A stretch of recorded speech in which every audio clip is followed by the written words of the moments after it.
get that knowledge out to the guys, your peers, and so they can actually help you succeed, and it's gonna help the team be a better team. Where are you at? Do you feel like last year ended up being a tough year, just injuries and all the other stuff? Where do you feel you're at coming into this season and right now? I'm in a great space. I said I want to win. I want to help everyone around me be great and just keep on moving forward.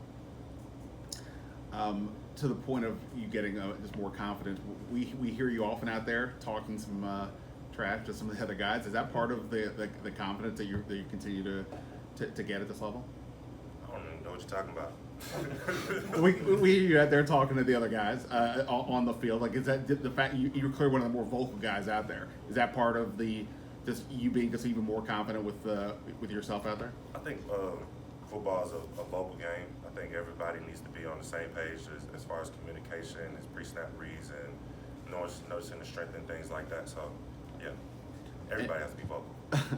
And obviously, we know Chase is going to be out for a little while longer. Do you kind of look at for you that takes even like more burden, more pressure on you to really stand out with the pass rush?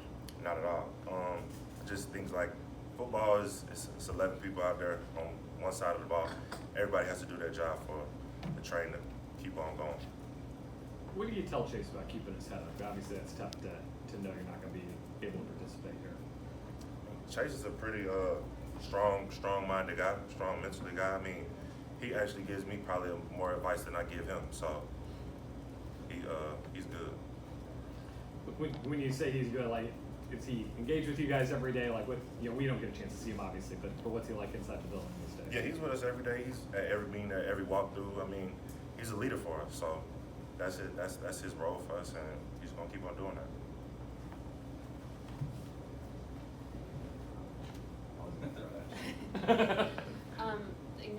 You had a baby this off season. How much do you think that has changed you? How has fatherhood changed you?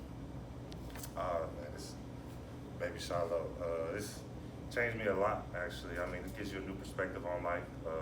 Actually, living for something, you want to be a role model for him and just everything you do. So yeah, it's a blessing. Has it surprised you? I mean, of course, it's when it first comes around, it's overwhelming. Maybe not so much for me, but for other people, the family, the village. So I mean, it's great though. It's a blessing. Has that affected how you had to go about this camp at all, or anything like that? I mean, it definitely gives me a little bit more motivation. But I mean, within myself, I want to be great. So yeah. How did you look back at your season even before the injuries and everything that happened kind of later in the year? Just how do you feel like your play was? Not good enough. So I just want to keep on improving and just being a better me. Is there something that you've taken from that season and kind of applied it in terms of, have you noticed like a growth in your game? I mean, I want to get better every day. I feel like I'm getting better every day, noticing new tools, noticing new things that the offensive way they want to attack and stuff like that. So, I mean, everybody should look to get better each and every day. What have you seen from the other pass rushers so far throughout camp that stood out to you? We got some great tools. I like F.A. He's a longer guy. I mean, he has some great pass rush tools. Who else? There's a lot of guys across the line. Shaka, BK is stepped up this game a lot. It's a lot of guys.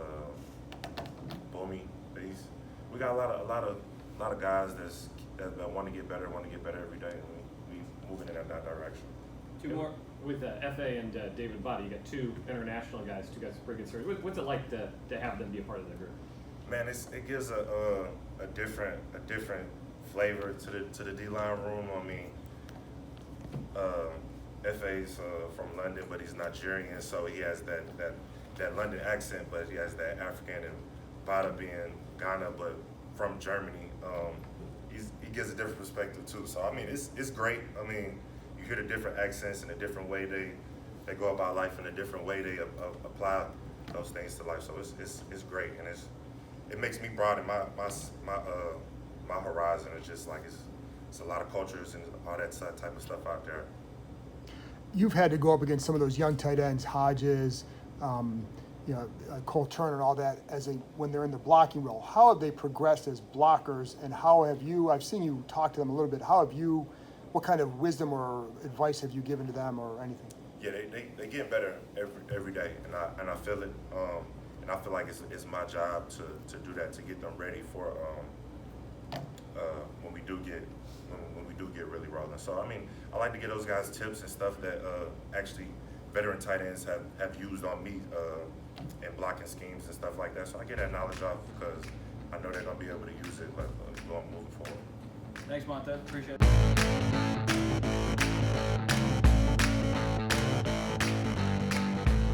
Hey everybody, it's John Keim. Do me a favor and hit that subscribe button, and I'll continue to bring you guests who provide excellent insight into the Washington Commanders. And while you're here, check out the other terrific content on the Empire Media Network, including Inside the Cap with Joel Corey and All's Caps with Steve Wino and former Washington Capital Carl Alsner. Go ahead, hit that subscribe button. Thank you.